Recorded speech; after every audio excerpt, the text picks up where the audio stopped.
O Mandragora, many sing in praise of life, and death, and immortality, of passion, that goes famished all her days, of faith, or fantasy. Thou, all unpraised, unsung, I make this rhyme to thee. The Wombi underworlds thy roots enclose, in human shape, sprung from abhorrent seed, but when through crumbling roof the daylight shows, and thou my breast hast freed, thou growest in the field, as any flower or weed. At many a crossroad bare thy leaves protrude, upon the brow of lonely, moon-blanched heath, and from a loathly breast thou draggest food, that moulders far beneath.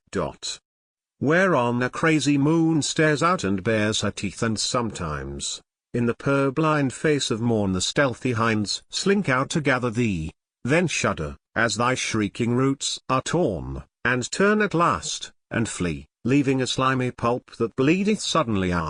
Well thou mayest shriek, for he who lies in clotted earth, with stones upon his breast, feareth the victim who drags out his eyes in vengeance deadliest, while to thy loosened feet his screaming mouth is pressed. O mystic one, thou hast a couch more dread than Isabella's basil ever knew, whose petals on gentle brow were fed, whose leaves in fragrance grew, that death, in sorrowful amend, made sweet with dew. O Mandragora, though thy features dwell beneath the earth in such ill company, far sweeter than that plant to Isabel, thy blossoms are to me.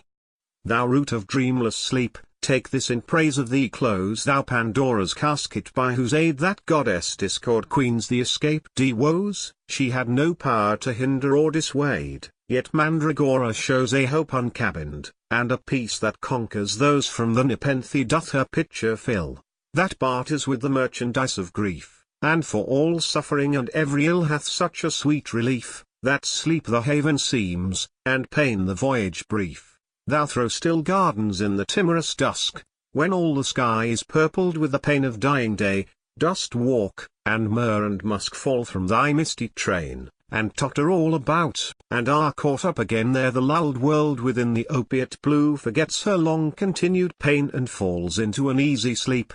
The winds pursue each other round the walls, a night bird cries, then lists, then answers its own calls. The moon exalts her yellow lily cup above the rainy evening goldenly, there one tent of her beauty foldeth up the frail anemone, from whose white bosom spins the spent and tousled bee. I would not proffer any highest god praise for the poor gift of eternity.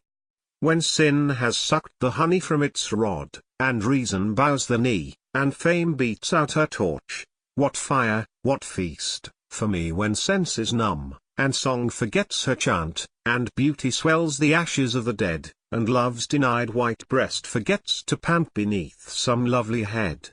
What life shall I desire when love and youth are fled? O Mandragora, when thy lips are laid on other paling lips, remember mine.